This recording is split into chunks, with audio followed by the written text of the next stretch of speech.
പരിശുദ്ധാത്മാവേ ജീവസ്നേഹമേ എന്നെ നീ നടത്തേണമേ. ഹല്ലേലൂയ.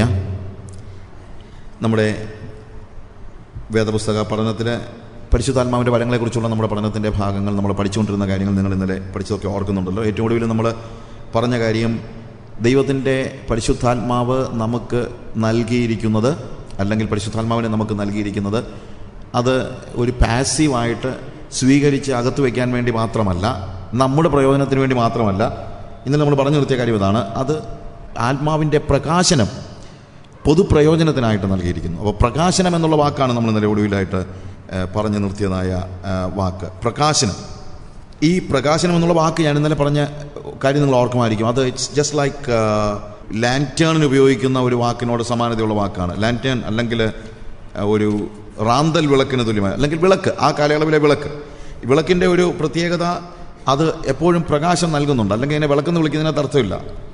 അതായത് കത്തിക്കാത്ത ഒരു വിളക്ക് കൊണ്ട് പ്രയോജനമൊന്നും ഉണ്ടാകുന്നില്ല.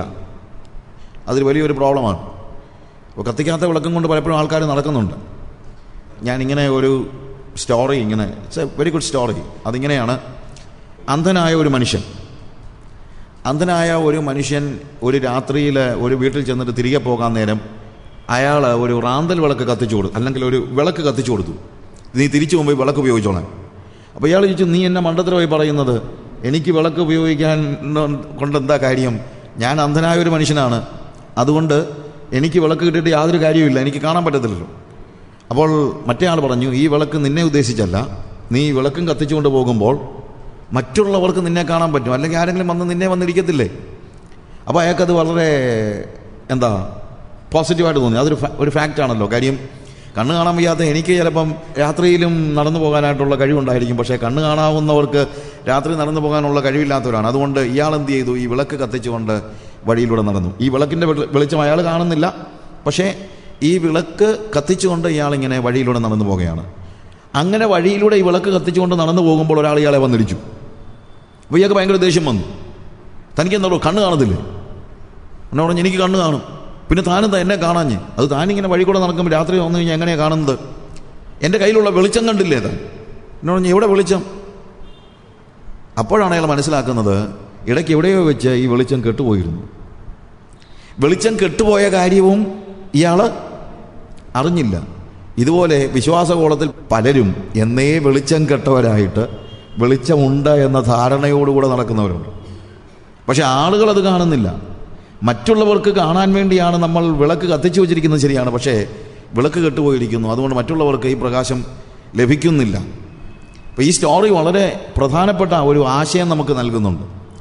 പൊതുപ്രയോജനത്തിനായി നമുക്ക് നൽകിയിരിക്കുന്നു എന്ന് ദൈവത്തിൻ്റെ വചനം രേഖപ്പെടുത്തിയിരിക്കുന്ന ദൈവത്തിൻ്റെ പരിശുദ്ധാത്മാവിൻ്റെ ആ പ്രകാശനം മറ്റുള്ളവർക്ക് ലഭിക്കാതെ ഇരിക്കുന്നു. മറ്റുള്ളവർക്ക് ലഭിക്കുന്നില്ലെങ്കിൽ അതുകൊണ്ട് പ്രയോജനമൊന്നുമില്ല. കാര്യം ഈ ആത്മാവിൻ്റെ പ്രകാശനം, ആത്മാവിനെ നമ്മൾ റിസീവ് ചെയ്യുന്നതും മാനിഫെസ്റ്റ് ചെയ്യുന്നതും രണ്ടാണ്. റിസീവ് ചെയ്യുന്നത് നമ്മുടെ പേഴ്സണലായിട്ട് നമുക്കാണ് അതിൻ്റെ പ്രയോജനം മുഴുവൻ ഉണ്ടാകുന്നത്. പക്ഷേ റിസീവ് ചെയ്തിട്ട് അത് പുറത്തോട്ട് പോകുമ്പോൾ അതിൻ്റെ പ്രയോജനം ആർക്കാണ് ഉണ്ടാകുന്നത്? മറ്റുള്ളവർക്കാണ് അതിൻ്റെ പ്രയോജനം ഉണ്ടാകുന്നത്. പക്ഷേ ഇത് പുറത്തോട്ട് പോകാതെ, മാനിഫെസ്റ്റ് ചെയ്യാതെ, വെളിച്ചം പുറത്തോട്ട് പോകാതെയുള്ള ഒരു സ്റ്റേജിൽ നമ്മൾ കഴിയുന്നുവെങ്കിൽ അത് വളരെ പരിതാപകരമായ ഒരു സ്റ്റേജാണെന്ന് നമുക്ക് പറയാൻ കഴിയത്തുള്ളൂ. വെളിച്ചം പ്രകാശിക്കണം, പരിശുദ്ധാത്മാവ് പ്രകാശിക്കണം, അത് റേഡിയേറ്റ് ചെയ്യണം. ഞാൻ ഇന്നലെ പറഞ്ഞതുപോലെ അത് നമ്മുടെ ഉള്ളിലേക്ക് ഒഴുകി വരുന്ന നദി മാത്രമല്ല, പുറത്തുനിന്ന് അകത്തേക്ക് ഒഴുകി വരിക മാത്രമല്ല, അകത്തുനിന്ന് പുറത്തേക്ക്, എന്നിൽ വിശ്വസിക്കുന്നവൻ്റെ ഉള്ളിൽ നിന്ന് ജീവജലത്തിൻ്റെ നദികൾ പുറത്തോട്ടൊഴുകും. അടിയിൽ ഒരു ഉറവ കർത്താവ് തുറന്നു തന്നിരിക്കുകയാണ്. എത്ര പുറത്തോട്ടൊഴുകുന്നോ അത്രയും അതിലും അധികം വീണ്ടും നിറഞ്ഞുകൊണ്ടിരിക്കുന്ന നിലയിൽ പരിശുദ്ധാത്മാവിൻ്റെ വലിയ ഒരു വ്യാപാരം നമ്മിൽ കർത്താവ് നൽകിയിരിക്കുകയാണ്. എന്നാൽ ആ വെളിച്ചം എല്ലാവർക്കും വേണ്ടി നമ്മൾ പ്രകാശിപ്പിക്കേണ്ടത് അത്യാവശ്യമാണ്. വിളക്ക് കത്തിച്ച് പറയിൻ കീഴിൽ വയ്ക്കുവാൻ പാടില്ല എന്ന് നമ്മൾ കാണുന്നു. മത്തായിയുടെ സുവിശേഷം 5-ാം അധ്യായത്തിൻ്റെ 15-ാം വാക്യത്തിൽ കർത്താവ് തന്നെ ആ കാര്യത്തെക്കുറിച്ച് പറയുന്നത്, വിളക്ക് കത്തിച്ച് പറയിൻ കീഴല്ല തണ്ടിന്മേലത്ര വയ്ക്കുന്നത്, അപ്പോൾ അത് വീട്ടിലുള്ള എല്ലാവർക്കും പ്രകാശിക്കുന്നു. ഞാൻ ഇന്നലെ പറഞ്ഞൊരു കാര്യമുണ്ട്, ആത്മാവിൻ്റെ പ്രകാശനം അല്ലെങ്കിൽ ആത്മാവിൻ്റെ സ്വീകരണം പരിശുദ്ധാത്മാവ് നമുക്ക് വേണ്ടി മാത്രമല്ല, മറ്റുള്ളവർക്ക് വേണ്ടി മാത്രവുമല്ല. പരിശുദ്ധാത്മാവിനെ നമ്മൾ റിസീവ് ചെയ്യുമ്പോൾ അത് നമുക്ക് വേണ്ടിയും പ്രകാശിപ്പിക്കുമ്പോൾ അത് മറ്റുള്ളവർക്ക് വേണ്ടിയുമാണ്. അതുകൊണ്ട് Holy Spirit, the gift of the Holy Spirit is not just for others, it is primarily for us. അത് ഒന്നാമത് നമുക്ക് വേണ്ടിയാണ്. പക്ഷെ അത് പ്രകാശിപ്പിക്കുമ്പോൾ മാത്രമാണ് മറ്റുള്ളവർക്ക് പ്രയോജനം ഉണ്ടാകുന്നത്. വിളക്ക് കത്തിച്ച് തണ്ടിന്മീതെ വെക്കുമ്പോഴാണ് അത് വീട്ടിലുള്ള എല്ലാവർക്കും പ്രകാശിക്കുന്നത്. ആ പ്രകാശം എനിക്കും പ്രയോജനമുണ്ട്, മറ്റുള്ളവർക്കും പ്രയോജനമുണ്ട്, എല്ലാവർക്കും. അത് പറയിൻ കീഴിലല്ല വെക്കേണ്ടത്, അപ്പോൾ അത് വീടുകളിലുള്ള എല്ലാവർക്കും പ്രകാശിക്കുന്നു. ശരിക്കും ആ ഒരു വേദഭാഗം മറ്റൊരു അർത്ഥത്തിലാണ്. പക്ഷേ ആ ഒരു കാര്യം നമുക്ക് മനസ്സിലാകത്തക്ക രീതിയിൽ വെളിച്ചം എപ്പോഴും പ്രകാശിക്കേണ്ടത് ആവശ്യമാണ് എന്നുള്ളത് നമ്മൾ മറന്നു പോകരുത്. എപ്പോഴും പ്രകാശിക്കുവാൻ വേണ്ടിയാണ് ദൈവം നമുക്ക് അല്ലെങ്കിൽ മാനിഫെസ്റ്റ് ചെയ്യാൻ വേണ്ടിയാണ് ദൈവത്തിൻ്റെ പരിശുദ്ധാത്മാവിനെ നമുക്ക് നൽകിയത് എന്നുള്ളതും നമ്മൾ മറന്നു പോകരുത്. മർക്കോസിൻ്റെ സുവിശേഷം 4-ാം അധ്യായത്തിൻ്റെ 21-ാമത്തെ വാക്യത്തിൽ പിന്നെ അവൻ അവരോട് പറഞ്ഞത്, വിളക്ക് കത്തിച്ച് പറയിൻ കീഴിലോ കട്ടിൻ കീഴിലോ വെക്കാറുണ്ടോ? വിളക്ക് തണ്ടിന്മേൽ അത്രേ വെക്കുന്നത്. വെളിപ്പെടുവാനുള്ള അതല്ലാതെ ഗൂഢമായത് ഒന്നുമില്ല, വെളിച്ചത്ത് വരുവാനുള്ളതല്ലാതെ മറവായത് ഒന്നുമില്ല. കേൾപ്പാൻ ചെവിയുള്ളവൻ കേൾക്കട്ടെ. വിളക്ക് കത്തിച്ച് പറയിൻ കീഴിലുമല്ല വെക്കേണ്ടത്. പറയിൻ കീഴിൽ വെച്ചാൽ ആർക്കും വെളിച്ചം ഉണ്ടാകത്തില്ല. പക്ഷേ എനിക്ക് തന്നെ വേണം എന്ന് വെച്ച് കട്ടിലിൻ്റെ കീഴിലുമല്ല വിളക്ക് കത്തിച്ചു വെക്കേണ്ടത്. എപ്പോഴും എന്താണ്? ആത്മാവിൻ്റെ പ്രകാശനത്തിൻ്റെ പ്രാധാന്യത്തെക്കുറിച്ചാണ് നമ്മൾ കാണുന്നത്. ആത്മാവിൻ്റെ പ്രകാശം നമുക്ക് നൽകപ്പെട്ടിരിക്കുന്നു എന്ന് ഞാൻ ഇന്നലെ പറഞ്ഞല്ലോ. It is given. അത് നമുക്ക് നൽകിയിരിക്കുകയാണ്. നൽകിയത് ഒരു ഗിഫ്റ്റായിട്ടാണ്, അല്ലാതെ റിവാർഡ് എന്ന നിലയിലല്ല. ഇതാണ് നമ്മൾ മനസ്സിലാക്കേണ്ട ഏറ്റവും വലിയൊരു കാര്യം. നമുക്ക് ദൈവത്തിൻ്റെ പരിശുദ്ധാത്മാവിനെ കർത്താവ് നൽകിയത്. ദൈവത്തിൻ്റെ പരിശുദ്ധാത്മാവിനെ എന്ന് പറയുമ്പോൾ the person Holy Spirit and the gift Holy Spirit. തൃത്വത്തിലെ പരിശുദ്ധാത്മാവാകുന്ന ദൈവം നമ്മുടെ ഹൃദയത്തിൽ വസിക്കുന്നുണ്ട്, അത് വ്യക്തി എന്ന നിലയിൽ. പക്ഷേ പരിശുദ്ധാത്മാവാകുന്ന ദാനത്തെയും വേദവസം പഠിപ്പിക്കുന്നത് പരിശുദ്ധാത്മാവെന്നാണ്. അതായത് ഇവിടെ നമ്മൾ മനസ്സിലാക്കേണ്ട ഒരു കാര്യം, Holy Spirit is the giver and the gift also is called Holy Spirit. രണ്ടും ഒന്നല്ല, പക്ഷേ രണ്ടിനെയും വിളിക്കുന്നത് ഒരേ കാര്യമാണ്. കൺഫ്യൂഷൻ ഉണ്ടാകരുത്. പലപ്പോഴും ഇതിനെ രണ്ടിനെയും നമ്മൾ ചിലപ്പോൾ അങ്ങോട്ടും ഇങ്ങോട്ടുള്ള കൺഫ്യൂഷൻ ഉണ്ടാകാറുണ്ട്. ഹോളി സ്പിരിറ്റ് എന്ന് പറയുന്ന വ്യക്തി, തൃത്വത്തിലെ അതിൻ്റെ ഭാഗമായ പരിശുദ്ധാത്മാവ്, ദ പേഴ്സൺ ഹോളി സ്പിരിറ്റ്, ആ ദൈവം ഈസ് ഗാഡ്, അത് ദൈവമാണ്. അതിനകത്ത് യാതൊരു സംശയമില്ല. അല്ലാതെ ദൈവത്തിൻ്റെ ഒരു ഏജന്റ് എന്നുള്ള നിലയിൽ മാത്രമല്ല നമ്മൾ പരിശുദ്ധാത്മാവിനെ മനസ്സിലാക്കേണ്ടത്. Is God. പക്ഷേ ദൈവത്തിൻ്റെ പരിശുദ്ധാത്മാവാണ് നമുക്ക് ദാനങ്ങളെ നൽകുന്നത്. ആത്മാവ് പകുത്തു കൊടുക്കുന്നു. പക്ഷേ കിട്ടുന്ന ഗിഫ്റ്റിനെ കുറിച്ചും പറയുന്നത് എന്താണ്? ഹോളി സ്പിരിറ്റ് എന്നാണ്. സോ ദ ന്യൂമാ ഹാഗിയോസ് is the person who is giving the spirit, and what he gives it is also പരിശുദ്ധാത്മാവ് തന്നെയാണ്, ന്യൂമാ ഹാഗിയോസ് ആണ്. അപ്പോൾ ഇതിനകത്ത് നമുക്ക് ലഭിച്ചിരിക്കുന്നതായ പരിശുദ്ധാത്മാവ് എന്ന ദാനം നമ്മളുടെ വിശുദ്ധിക്ക് ദൈവം നൽകിയ ഒരു റിവാർഡല്ല എന്നുള്ളത് നമ്മൾ മനസ്സിലാക്കണം. പലപ്പോഴും നമുക്കൊരു വലിയൊരു ചിന്തയുണ്ട്, നമ്മൾ വിശുദ്ധരായ ആളുകളാണ് പരിശുദ്ധാത്മശാനം പ്രാപിക്കുന്നത്, അതുകൊണ്ട് പരിശുദ്ധാത്മശാനം പ്രാപിച്ച് അന്യഭാഷകൾ സംസാരിക്കുന്നതൊക്കെ വിശുദ്ധിയുടെ ഒരു മാനദണ്ഡമായിട്ട് ആളുകൾ ചിന്തിക്കാറുണ്ട്. പക്ഷെ അങ്ങനെയല്ല വേദവസം പഠിപ്പിക്കുന്നത്. വിശുദ്ധിക്കുള്ള ഒരു പ്രതിഫലം എന്ന നിലയിലല്ല, വിശുദ്ധ ജീവിതം ജീവിക്കാനുള്ള ഒരു ഉപാധി എന്ന നിലയിലാണ് കർത്താവ് നമുക്ക് പരിശുദ്ധാത്മാവിനെ നൽകിയിരിക്കുന്നത്. It is not a reward for your holy living, but it is given to you so that you live a holy life.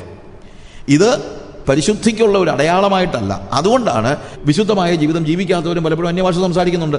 അപ്പോൾ ആളുകൾ പലപ്പോഴും ചോദിക്കാറുണ്ട്, ഇത് രണ്ടും കൂടെ എങ്ങനെയാണ് ഒരുമിച്ച് പോകുന്നത്? ഇല്ലേ? എപ്പോഴും ആളുകൾ ചോദിക്കുന്ന ചോദ്യം, അവളങ്ങോട്ട് വന്നിരുന്നാൽ ഉടനെ തന്നെ തലയിലങ്ങോട്ട് തുണി ഇടുന്നതും കാണാം, അന്യഭാഷ പറയുന്നതും കേൾക്കാം, പക്ഷേ പുറത്തോട്ട് ഇറങ്ങി കഴിഞ്ഞാൽ വേറെ മറുഭാഷയാണ് പറയുന്നത്. ഇത് രണ്ടും കൂടെ എങ്ങനെയാണ് ഒരുമിച്ച് പോകുന്നത്? എപ്പോഴും ആളുകൾ ചോദിക്കുന്നൊരു ചോദ്യമാണ്. ഇത് രണ്ടും കൂടെ ഒരുമിച്ച് പോകരുത് എന്നുള്ളത് സത്യമാണ്, പക്ഷേ പോകരുത് എന്ന് പറയുന്നത് സത്യമാകുന്നത് പോലെ ചിലപ്പോഴൊക്കെ ഇതൊക്കെ ഒരുമിച്ച് പോകുന്നുണ്ട് എന്നുള്ളതും ഒരു യാഥാർത്ഥ്യമാണ്. ഞാൻ പറഞ്ഞാൽ മനസ്സിലാകും. അതുകൊണ്ട് ഒരാൾ അന്യഭാഷകളിൽ സംസാരിക്കുന്നത് വിശുദ്ധിക്കുള്ള ഒരു പ്രതിഫലമായിട്ട് ചിന്തിക്കരുത്. ഈ ഒരു ചിന്തയുള്ളത് കൊണ്ട് ഒത്തിരി പ്രോബ്ലം ഉണ്ട്.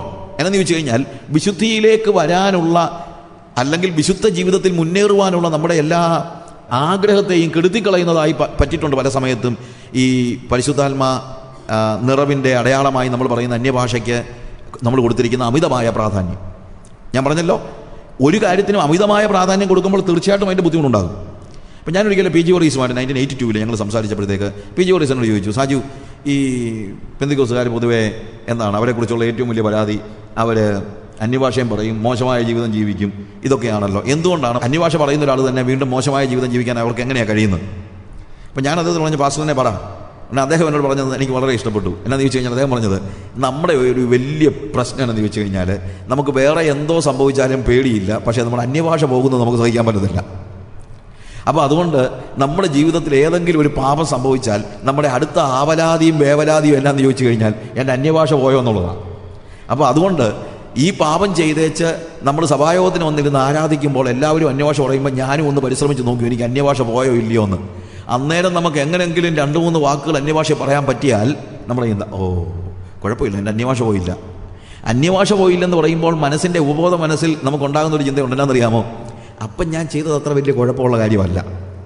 കാര്യം നമ്മൾ ചിന്തിച്ചിട്ടുണ്ട് എന്താണ്, വിശുദ്ധ ജീവിതം ജീവിച്ചില്ലെങ്കിൽ അന്യഭാഷ പോകുമെന്നൊക്കെയാണ് നമ്മൾ ചിന്തിച്ചിരിക്കുന്നത്. പക്ഷെ അത് പോകാതെ വരുമ്പോഴത്തേക്ക് നമ്മൾ ചിന്തിക്കും, എന്നാൽ കുഴപ്പമില്ലല്ലോ, ഇനിയിപ്പം പിന്നെ അവർക്ക് ആ പാപം ചെയ്യാൻ ഒരു മടിയുമില്ല.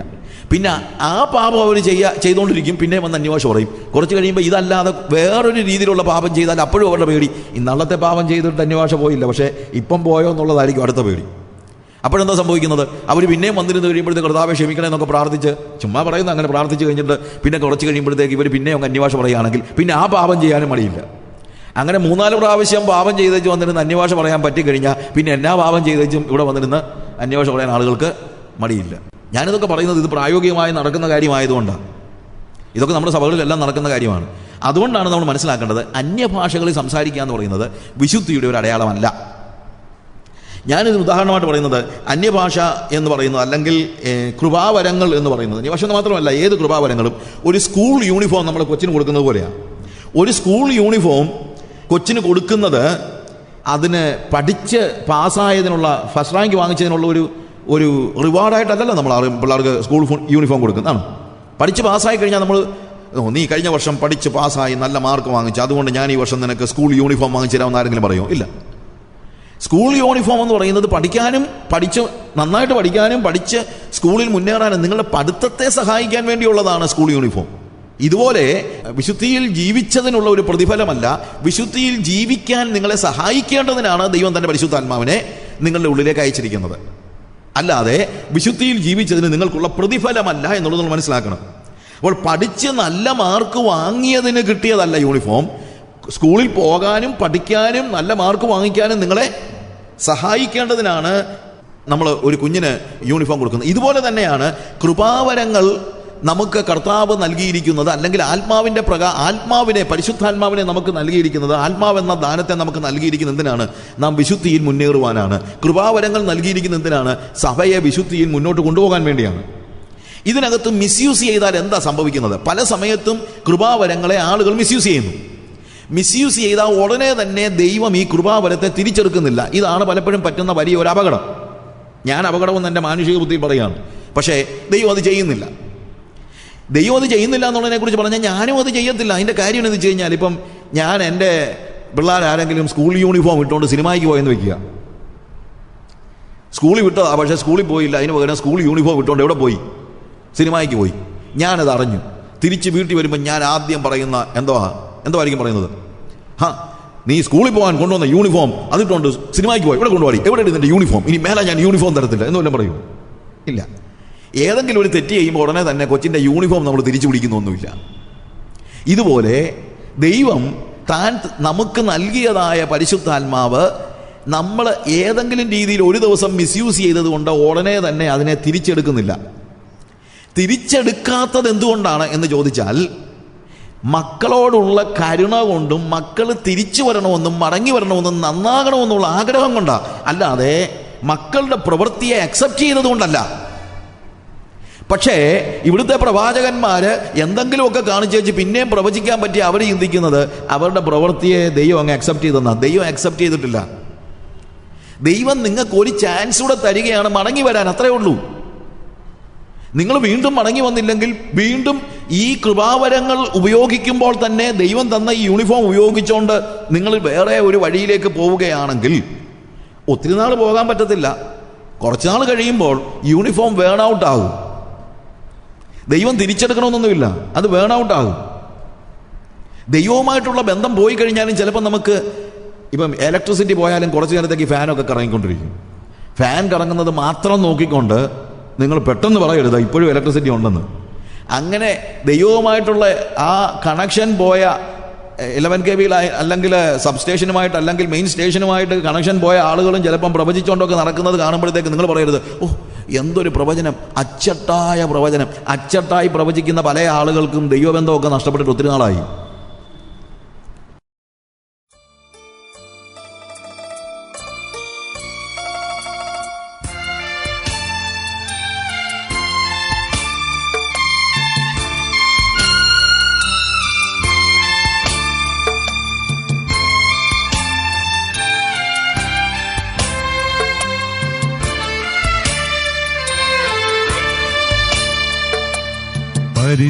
പരിശുദ്ധാത്മാവേ ജീവസ്നേഹമേ എന്നെ നീ നടത്തേണമേ. നിന്നിലേകിയൻ കൃത്തടം നിന്റെ സ്നേഹത്താൽ ധന്യമാക്കണേ. പരിശുദ്ധാത്മാവേ ജീവസ്നേഹമേ എന്നെ നീ നടത്തേണമേ.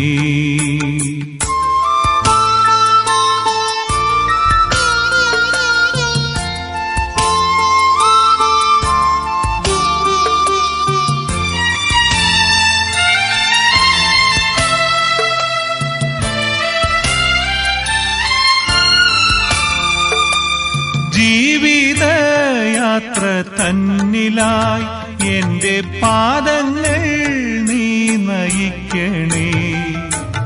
ജീവിതയാത്ര തന്നിലായി എന്റെ പാദങ്ങൾ നീ നയിക്കണേ.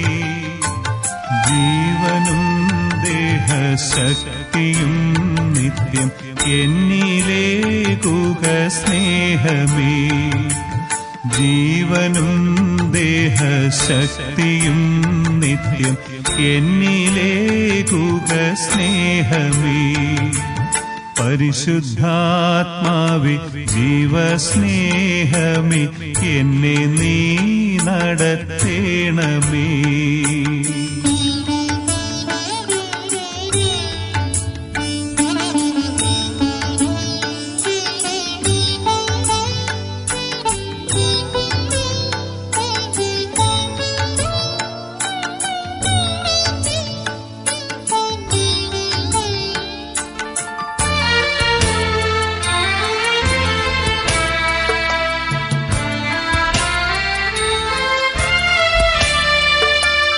തിന്മ നീക്കി ഭൂവനം നല്ല ശാന്തി തിങ്ങി നിറയുവാൻ. തിന്മ നീക്കി ഭൂവനം നല്ല ശാന്തി തിങ്ങി നിറയുവാൻ. ദാനവും നൽവരങ്ങളുമേകി തീർത്തരുൾ എന്നെ സാക്ഷിയായി. ദാനവും നൽവരങ്ങളുമേകി തീർത്തരുൾ എന്നെ സാക്ഷിയായി. പരിശുദ്ധാത്മാവേ ജീവസ്നേഹമേ എന്നെ നീ നടത്തേണമേ. നിന്നിലേകിയൻ കൃത്തടം നിന്റെ സ്നേഹത്താൽ ധന്യമാക്കണേ. പരിശുദ്ധാത്മാവേ ജീവ